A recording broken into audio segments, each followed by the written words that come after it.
A very warm welcome to First Light Spotlight, After Nature. I'm writer, critic and editor Laura Robertson, and I'll be your host this evening. This is one of several Spotlight talks expanding on the inaugural First Light project, which celebrates Northern graduates of 2020. Created by Waterside Trafford and Open Eye Gallery, the First Light exhibition and publication will launch at Castlefield Gallery's New Art Spaces Warrington on the 22nd of May. First Light aims to reflect the diversity of photography now as practiced today, at a time when, given the circumstances, we might all be reimagining our futures. Tonight, we'll be talking about photography that engages with environmental concerns, particularly around plastics.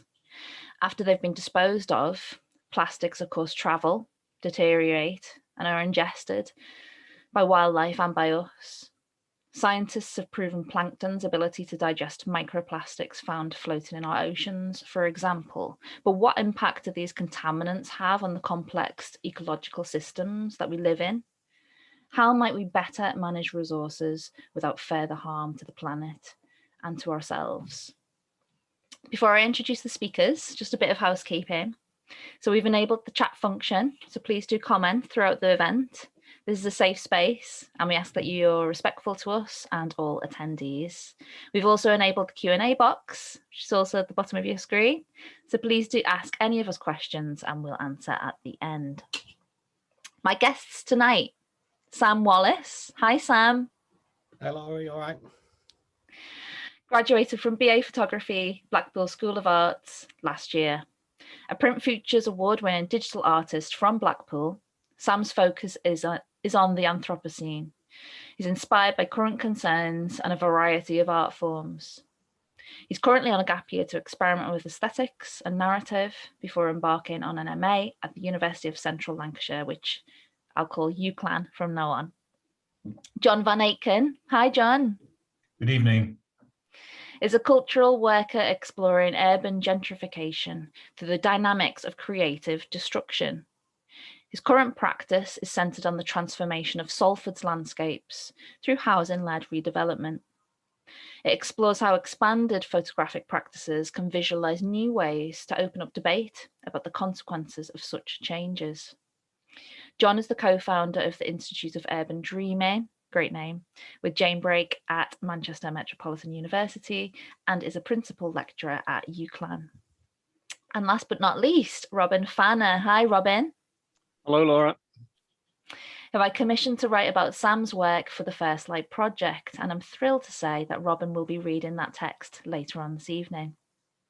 Robin graduated from UCLan in 2020 with a BA in Fine Art and has immediately returned to study the Master's programme there. Recent work has been the recording of contemporary conditions as he finds them on lengthy walks at the dead of night, combined with exploring creative writing. Welcome, everyone. Thanks so much for being here. I'll start straight away with Sam. Your photographic series, Sam, that we're looking at tonight is called Questionable Inedible. And there's a clue there in the title about the impact of human nature on the food chain. I was really interested in why you first became interested in the Anthropocene. Like what first kind of made you as an artist want to focus? For me, it all started with a BBC News article that I saw, which was actually of plankton digesting the pieces of plastic. And then that sent me sort of diving into all sorts of information from there on in, and that sort of formed the basis for my research. You can see your images here from that series, Sam, which So, will, of course, be in the exhibition next month in Warrington.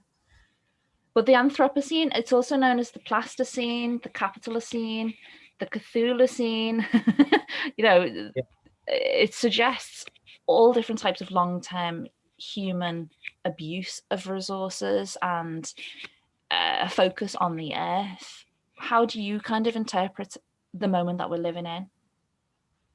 Well, I think it sort of goes back to all these different facts and stuff that we learn. I mean, we often thought that plastic bags break down and then they go away, they decompose. How long does a bag last? 100 years, 200 years, 1,000 years. And I think the important thing is that we now know that it breaks down in the wind and the and water and bits like that, and we're constantly consuming that through breathing, through the foods that we eat, the water that we drink. And that's what we might term as microplastics or nanoplastics, right? These very, very small particles. Yeah, so basically a microplastic is anything smaller than 5 millimeters. A nanoplastic is anything smaller than 1,000th of a millimeter. So that's the size of a single human cell. So if you can imagine that, we can digest that, we can drink it, we can eat it. Well, what impact are we talking about, Sam, on wildlife and on our own bodies? Like, what have been the most shocking findings so far in your research? Well, there's been lots of them, but I think the key ones for me that show the invasiveness of plastic is that we found plastic in the water at the top of Everest. So if you add that to the Mariana Trench, that's every level on Earth. You know, the highest heights and the lowest lows. There is microplastics, and also some scientists have also found microplastics in the placentas of unborn children. So that sort of shows what this synthetic product is doing to the natural system. Yeah, in my research for this talk, I discovered the term technofossils, which I hadn't actually come across before, and a picture of geography students unearthing a layer in the earth of basically blue flecks in red rock. And they could chart when we started to use plastics back to the 1940s in this time layer. It's incredibly disturbing, but as an artist, as I suppose the sci-fi writers have found, it's an incredibly rich vein to mine for creative work, right? As well. Yes, it is. Yeah. I think your work, this kind of process of collage, digital manipulation, it has such a vivid color palette. That's almost synthetic in itself. Why did you choose to use this kind of color and also the digital manipulation process itself? Well, I decided I took visual cues from somebody called Mandy Barker, who's inspired me a lot. Now, she does a lot of work on plastics. And the thing with her work is you look at it and you think, you know, wow, that's beautiful, that's stunning. But it's not until you actually engage with the work, read about it, that you actually realize that it's telling a very horrible story. So I think that's what I wanted to get across with my work in a way, was to make it bold and punchy.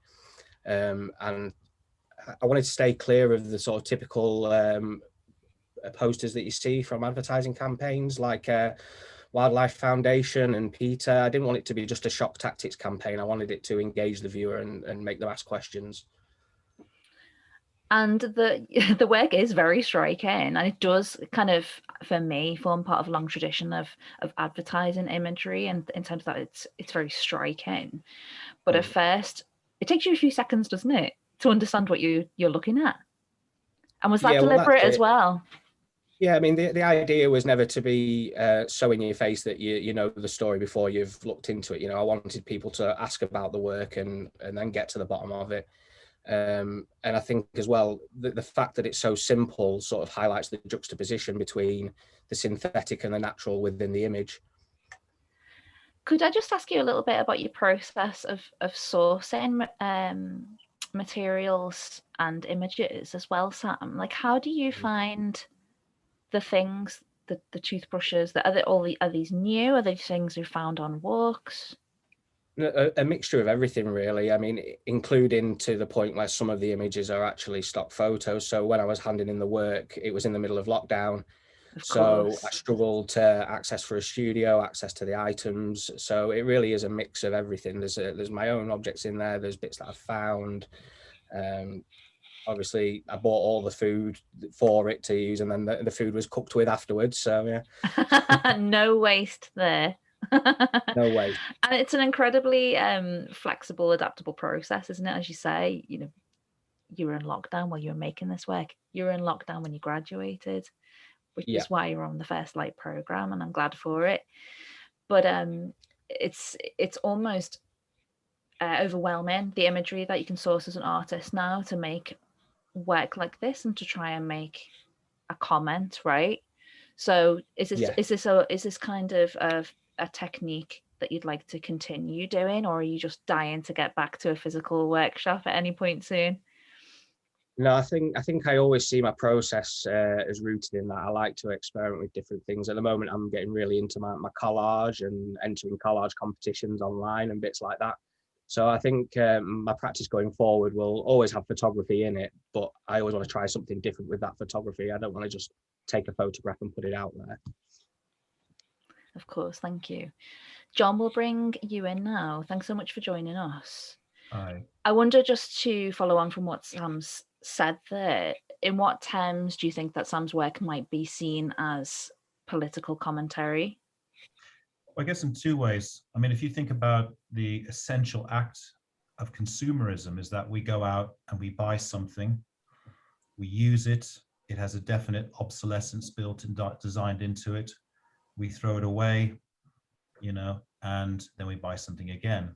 But I guess a key issue is the idea that, as people know, there is no away, in the sense that what you throw away goes somewhere and that has an impact somewhere.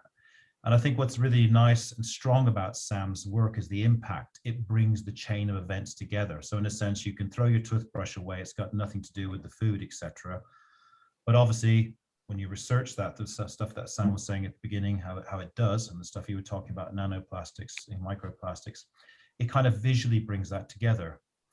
And it kind of ties in. I don't know if you know the work of Bertolt Brecht and Walter Benjamin. In the very early beginning of photography in the 20s and 30s, they were kind of criticizing documentary. They were saying, actually, to simply look at the world doesn't mean you can understand the world. And Brecht was particularly keen on the idea that sometimes you had to employ artificial visual methods to shock people into seeing the relationship between things. So Brecht and Benjamin were really interested in things like collage and montage, particularly people like John Hartfield, who were kind of exposing at that time the fascist state, but they could only do that by getting beyond the surface of the world. How do you navigate this as a photographer yourself, John? I've obviously seen your work in Salford on gentrification and redevelopment. So how do you navigate, that kind of tricky line between communication, documentary, and doing a subject service? I think there's always an endless relationship. I mean, obviously Roland Barthes talked about, in Camberley Seat in various things, how that we like to see ourselves as a world of the image or society of the image, but in fact, there's always text. So in a lot of my work, in the early work I've been looking at, particularly these two images, looking at documentary, these are both from a project in China. The first one was looking at air pollution and how, if you go back to the early history of photography, there was a lot of work by the pictorialists that tried to make the world look quite mysterious by using mist, etc. Increasingly, I'm seeing on Instagram and various things, people who are using pollution as a means to make the city look kind of mysterious. And in a sense, it's almost kind of a climate change denying technique. And I'm kind of playing with this. This is part of an article I've written that's come out, which looks at the kind of use of atmospheres to make cities look exciting and sexy so people will travel to them. But in a sense, what they're doing is disguising the fact that China, like a lot of places, Manchester, where I'm at the moment, included, has some incredibly terrible air pollution. The next image is kind of looking at how a lot of people are being dispossessed. So I guess one of the things central to both my work and Sam's work is the idea of profit. So, capitalism is a fantastic thing in the sense that it's created new worlds, it's revolutionized the world, it's allowed us to sort of save a lot of people, make a lot of money, have comfortable lives. But at the center of that is a profit motive, an uncompromising profit motive, which has consequences for those who, has consequences for all of us, as Sam's work shows. But obviously it has consequences across the world. In my own work, I'm looking at how spatially the world is being reorientated. And that often means a process, what they call accumulation by dispossession. So the image here is of a urban village in China that's slowly being destroyed because behind it, those big skyscrapers are the Guangzhou business district. So these poor people that have been there on a village since, for over 1,000 years are slowly being forced out because they're sitting on prime real estate. So it's how do you kind of manage capitalism in a way that doesn't have all these negative side effects? And that's a key issue about how we kind of think about that politically as a society and as a globe. Nothing's separate, everything's connected, isn't it? Totally, As you rightly totally. say, you know, capitalism is a part of the system that has plastic as a product that will be limited. We won't be able to make plastics forever. That also has carbon footprint. It has an impact on Totally. poor labor practices, and it trickles right down to, you know, how much people are being paid and all sorts of things. And you grew up in the USA as well, didn't you, John? So you've got Yeah, like no, a it's different, slightly different weird view. for me. I'm 57 tomorrow, you know, and it's Happy quite. birthday. Thank you very much. And I grew up in the 60s, and I kind of obviously witnessed the growth of the consumer culture there. And I kind of came to England in the early 70s and the mid 70s, and places where I went to in England. And those, my nana, when I first came to Britain, didn't have a refrigerator. She had a pantry. The pop man came round once a week, delivered a Corona pop, and we took the bottles back and made a bit of pocket money.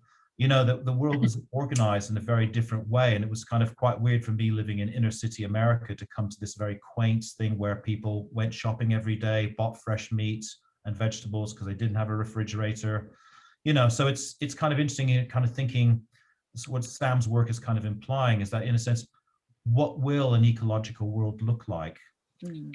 And in a sense, what will be the consequences for us? You know, we're all very, you know, we're all very used, particularly in lockdown, to picking up our phone, pressing Amazon or pressing another app, and food, goods, everything comes to our door, you know. And every time I go to the tip, I see huge mounds as I'm unloading a carload of cardboard from my household of people buying stuff as well for children and things like that.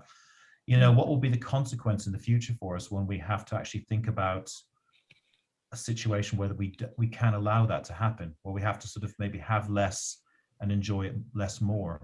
Well, we view nature really strangely, don't we, or Mother Earth? And I was reading Mark Fisher, the great Mark Fisher, before about this, and I found a really great review of Margaret Atwood's book, The Year of the Flood, and he was talking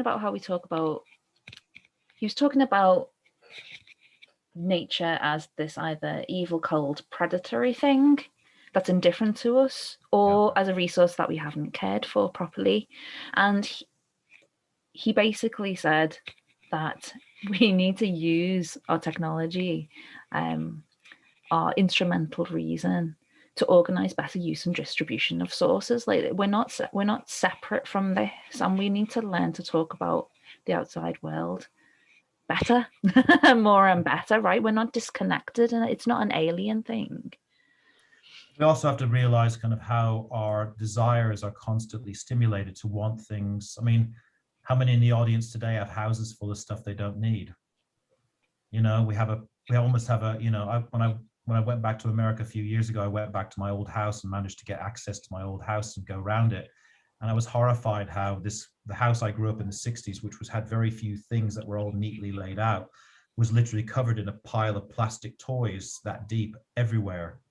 You know, that kind of process of overaccumulation of stuff that we constantly have that we don't really need. So And it's how do we, sorry, I was just going to go back to what Sam said before about older plastics. Of course, like some of these plastics are harmful. They have harmful chemicals in that have now been banned. But just because they're not being sold anymore doesn't mean the toys, other objects that were made, haven't gone away. Now they've been absorbed into the system, and these chemicals that are incredibly harmful are now being absorbed down the line. Yeah. Which is frightening and has consequences. I just, before we move on to Robin, I'd love to just touch upon this term that you use quite a lot, critical witnessing, in your work.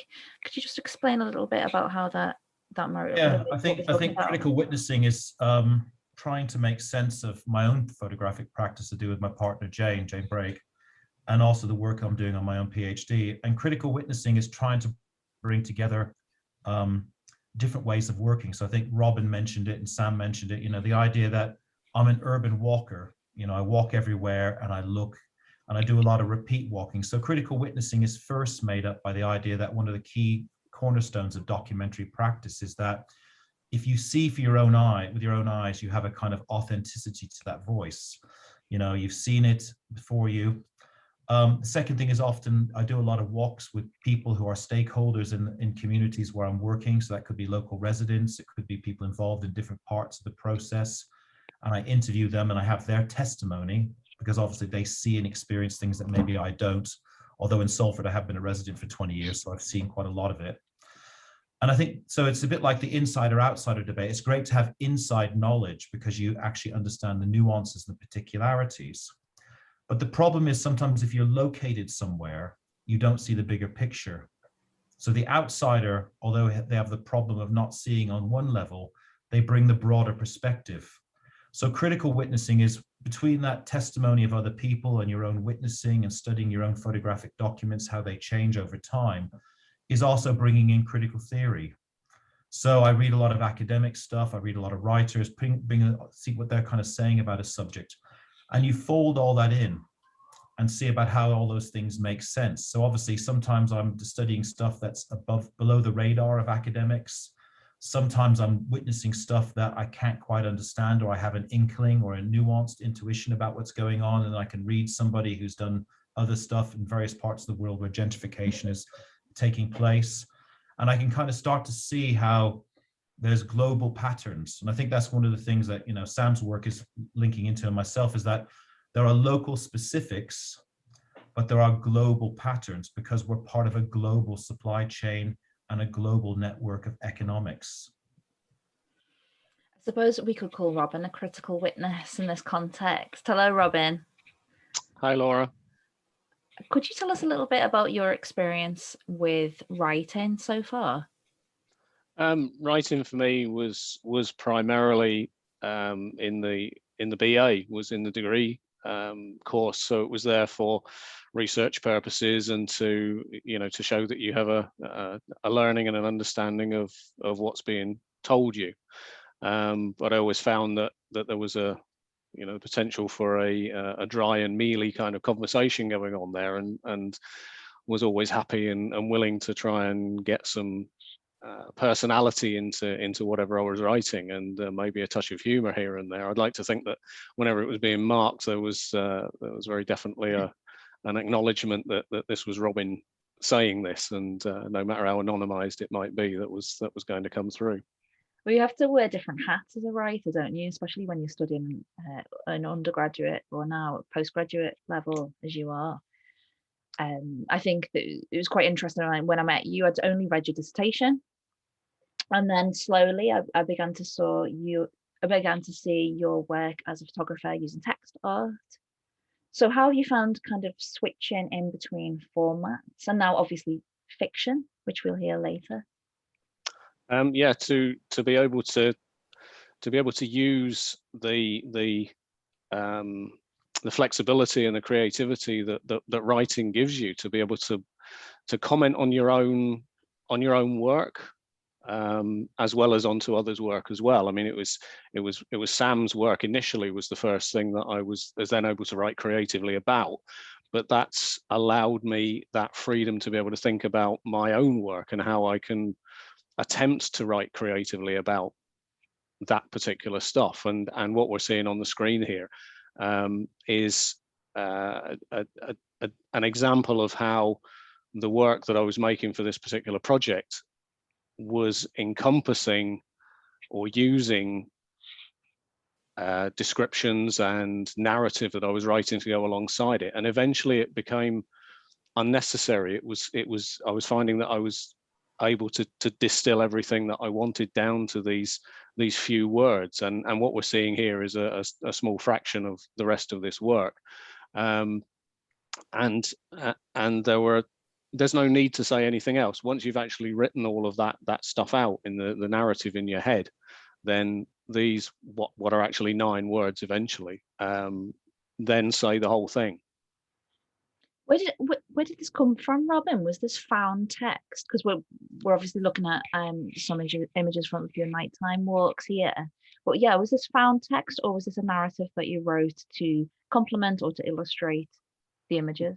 These are to illustrate and to complement the the work. The work derived from the fact that I was actually going out during the lockdown period that started in January, and I made a conscious decision for this particular piece of work that I was going to go out every night to the same place and take one photograph and then return home, and that place would be anything up to an hour or more away from home, and then I would just return home. So it was a 2-hour odyssey to go and take one photograph, and that, through necessity, changed its location after the first week. And then so for 9 weeks until the lockdown conditions changed and children could go back to school, which I saw as the boundary where I was then given permission to change my practice, I was then going to those one locations, taking those photographs and returning home, but writing about it at the same time. So I was talking about what I was doing and using the experience of narrative to be able to go with that, and eventually finding that it just became almost unnecessary. It wasn't. So when I came to put all the work together, which were these 63 photographs, hence the title of the project, to be able to kind of intersperse those with just these one words that represented the whole subject, because the whole subject was actually so difficult to complete in the end, both kind of physically and mentally, to be able to plow yourself into that, that the whole narrative actually says you have no idea how hard this has been, which is the 9 words that supplement, you know, each of the weeks going on. So it's not just a representation of how hard it was to do the work itself, but how hard it was mentally to actually complete all of that. I've thrown you in the deep end as well, Robin. Like, I know you haven't worked in this kind of short 500-word format before, and you've really risen to the challenge writing this very short kind of flash fiction story about Sam's work. I wonder how similar it is in your mind developing this artist's voice to developing a writer's voice, what you might think of as differences or similarities there.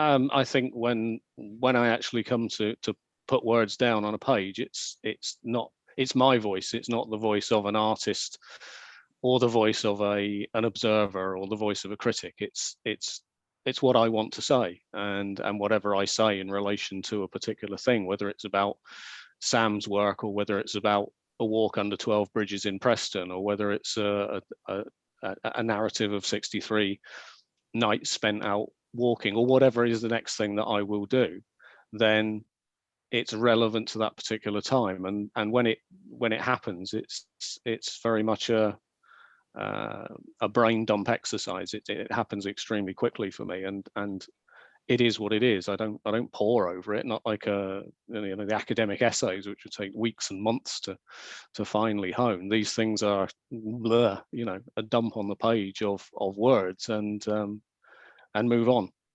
Is it quite a pleasurable experience writing in this very quick, short format? It has become now. Yeah, it was extremely arduous to start with. I'll say, getting started on doing Sam's stuff was tremendously difficult because of not just the nature of what I was seeing. It wasn't what I was expecting to see when it came to talking about, when I had the framework of what Sam's work was about to be. So, and looking at it, it just represented to me a kind of distillation of the whole subject. So there wasn't anything that I could say in my very amateur way, first time writer way. I couldn't add anything to it. It would be like, putting Coke in a very good whiskey. It's possible, but you just ruin it. So, I wasn't going to do that. And then really my interview with Sam was the thing that kind of kicked off this idea of this story. Of course, because I made you interview Sam to kind of get some source material, right, for the text that you'd later write, which is called It's an Ill Wind. And I wonder how this fictional approach then formed. There's a certain famous character that we'll hear from later. Was she very important to starting this story construction and this characterization off? Yeah, absolutely. And again, back to the Sam conversation, it's a true thing that was there and Sam had found, and I perceived that there was this affection that Sam had attached to this character, and was then able, because of the character's links into the environment and to modern culture, then it just felt to me like that's just that little lever that just needed to be turned and was the way in. So it was a very definite link to Sam in reality, and a very interesting link to be able to play with in a cultural aspect. Oh, that was the hook, wasn't it? And I think it's testament to Sam's work, which is very strong, that you initially found an approach as a writer quite difficult. And I can relate to that. But that's part of the pleasure, isn't it?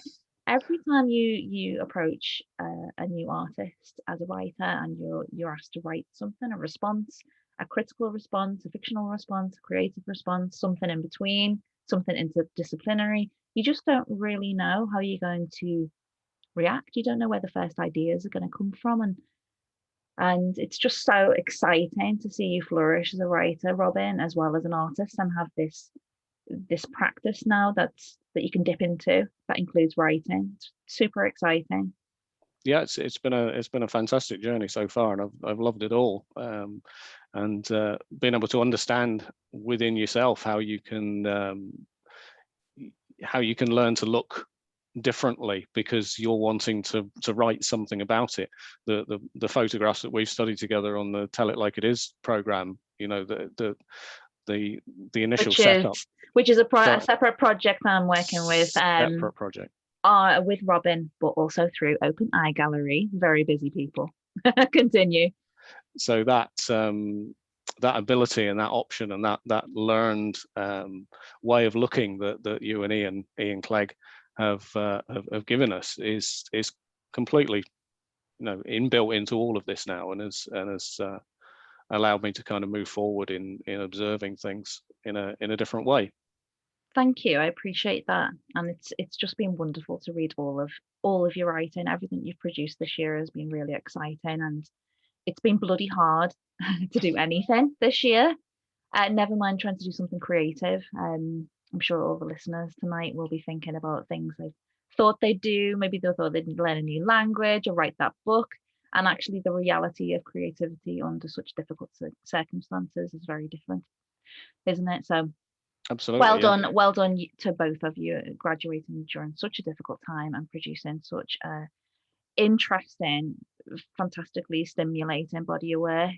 I'd like to bring everybody in now for a bit of a group chat, if that's okay. And I wonder if we can go back to this idea of developing criticality in photography that John touched on before. Like, what are the possibilities here, John? And what do we kind of need photography maybe to start doing to be better critical witnesses, maybe?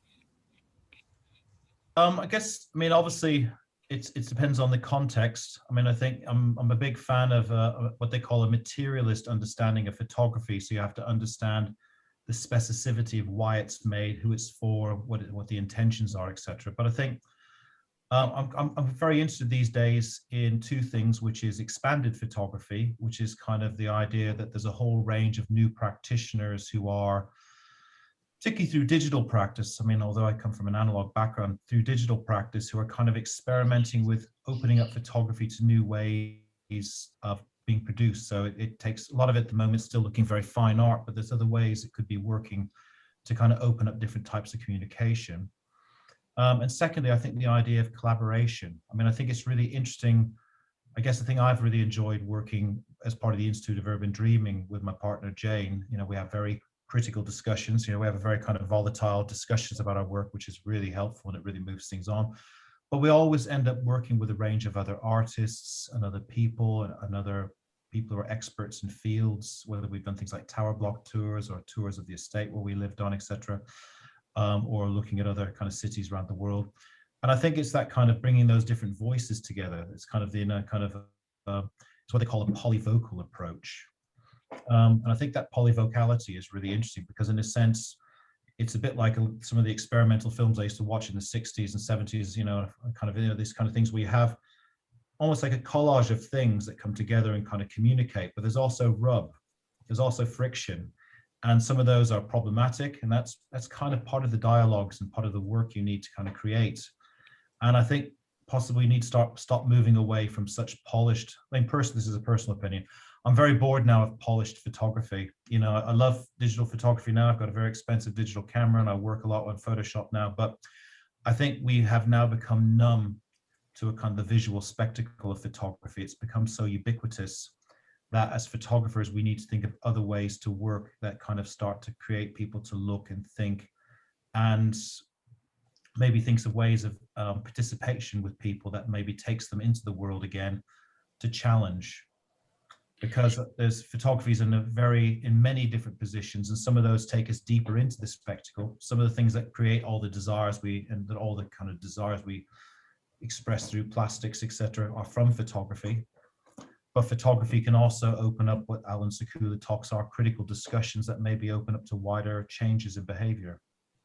Well, I wonder if we can bring Sam in now. What do you think, Sam? Like, how do you see the project evolving? Is it an ongoing project? Is it going to continue? Yeah, it's something that I definitely want to continue with.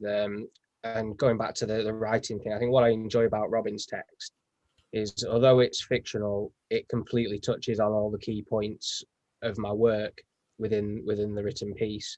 And it also has this playful approach to it, which is also what the work has. So although we've only met over Zoom a couple of times, and he viewed my work and we had a bit of an interview, our work is intertwined quite well. So I think that's sort of where I think I see my work lying, with some sort of narrative and written text alongside it. Yeah. Do you think what do you think of this idea of criticality in photography, and like how it might change as we move forward, and as we have more problems to solve as humans? Do you think photography can have a perspective? Do you think it can change minds? I think that the most we can hope for from it is that it opens up the discussion on it. You know, I never expected to do this project and all of a sudden solve a problem. It never worked like that. If only it could. But no, I think that the most it can do is engage conversation, and the fact that we're here talking about it today, and there's possibly an audience watching out there. You know, if anybody that goes away and thinks about it, as far as I'm concerned, my job is done with the work. If people talk about it afterwards and talk about the message, then that's what we can hope for out of photography. I might just dive into the questions because we've got a particularly relevant one now. I'll just bring it into our group chat. But Sarah Fisher from OpenEye asks about the potential of your work for real impact. She's interested to know whether you're considering how the work might sit with environmental social media campaigns, and whether you feel the text could enhance engagement with a broader public. Yeah, I think definitely that's something that this experience with the writing has opened up, is that I think my work would benefit from having some writing and some text alongside it. I think the idea is still there for it to be bold and in your face, the work itself, and then people can then ask the question afterwards and read into it. I think that's the aim of it, really. So it's something I will be looking to do more of in the future. And in terms of your collage work, Sam, what have you been making recently that's particularly, sparked the imagination? With collage, everything is a big mixed bag of tricks. But I think at the moment, the things that I'm looking at are sort of the modern world, basically, the way technology and things like Instagram and Facebook diverts us from the real world around us. So it's not quite environmental, but it does have that element to it, if you will, this idea that we are missing out on a whole lot of stuff because we're on the screen all the time. Different concept, but an exploration, right, of the medium, which is so fantastic, and so got such a long, powerful history in protest and activism. Yeah. Are you playing with traditional collage forms as well? Are you using paper? Well, no, I'm a massive Photoshop fan. I love being sat at my computer, playing with layers and bits like that. But I mean, it's not something that I've ruled out, but at the moment it's all digital based, using my old photographs, so it's a chance to recycle some old imagery. and create something completely new and fresh out of it. And what do you think about Robin's text as a short story? Like, I'm intrigued to know whether you recognized yourself in it, or was it quite an out-of-body experience? It was very peculiar, let's put it that way. It was. It was weird seeing my name and reading it as part of the story. But like I said before, although it is fictional, it hits upon the message. You know, I don't want to give too much away without reading lines out, because obviously Robin's going to do that. But there's a particular line in there that I really do like, and I think it hits the nail on the head for me about what the project is about. Maybe that's a good place to pause then, and we can hear this line again from you later, Sam. Okay. But I'd love to invite Robin now to treat us to a live reading of It's an Ill Wind, his short text conceived and written for the First Light publication, which will be launched on the 22nd of May. Robin, yep, take it away. Thank you. Another late autumnal cyclone had battered Blackpool's sea defences, leaving quivering puddles like inland seas across the prom. Flotsam aggregated in wind-resistant hiding places, and the receding tide had deposited yet more rubbish on the shoreline. Sam Wallace welcomed these storms, since that debris was bounty that he was anxious to plunder. There was something about the battered nature of seaborne artifacts that told a tale. Unraveling that tale required forensic examination, a macroscopic reading of their journeys to the North Shore. As he kicked and raked over the sands, something told him that the day's haul would be in some way valuable, although the first few finds belied that optimism. A disintegrating stress ball, its cellular integrity having lost an uneven fight against the elements. A debristled toothbrush, its handle wrapped with seaweed, Noramaki style. Yet another toy car, bodywork only, the wheels and fittings stripped by marine scrap merchants. Then, a flash of unnatural yellow in the sand, a Pantone familiar from somewhere at some time. Sam brushed the grains away, revealing the face of a Lisa Simpson Lego figure. Now, here was something different. Digging the plaything out, he considered its state. The familiar spiked hairstyle had softened, abraded by shifting sands and chance collisions. Sharp edges on torso, limbs, and feet, so characteristic of Lego, had likewise worn smooth. Like everything that he carted home to photograph, Lisa was battered and incomplete, but she was also a keeper. Back at Sam's studio, he trained his camera lens on his new acquaintance. Pleased with the images, a large print of Lisa soon occupied wall space. A friendly companion as he busily made images of found items. Sand-crusted, Lisa oversaw Sam's routine for a while until she could bear it no longer. "Sam," she yelled out. "Sam, what are you doing? You're not getting it, are you? All you're seeing is what's left behind. Where are the lost parts? Where is my hair, my edges, my markings? That's the point. Not what's here now, but what's vanished." Taken aback, Sam suddenly felt the need for fresh air. As he sheltered in vain against the inevitable downpour, drips of rainwater crept into the corners of his mouth. He spat. This wasn't rainwater. This was a toxic brew. This was an unsolvable solution of man's technological hubris, granulated into billions of untraceable fragments, dispersed to who knows where, integrated with who knows what. Humans, certainly. Animals, of course. Vegetables, why not? Minerals, undoubtedly. Returning to the studio, Sam confronted Lisa. "Okay, I get it," he said. "It's about where the missing plastic goes, about where it can end up. This apple, these cherries, they're all contaminated, right?" "Correct," replied Lisa. "Our Trash of the Titans episode is about exactly that issue. The consequences of mismanaging waste, You should watch it. Okay, so the comedy's a bit, well, meh, but you can't fault the message. Sam selected a frayed crimson hexagon from his collection. The merest trace remained of one of its original printed 3 lions, but he knew what it used to be and imagined where the rest had gone. On his laptop, he clicked File, New Image, and started to draw. Thank you. Woo! I wish you had a bigger audience for this, Robin, who are actually in real life somewhere in a chair giving you an applause. Thank you so much. That was brilliant. Sam, what was the line that struck you out of the text that you mentioned earlier?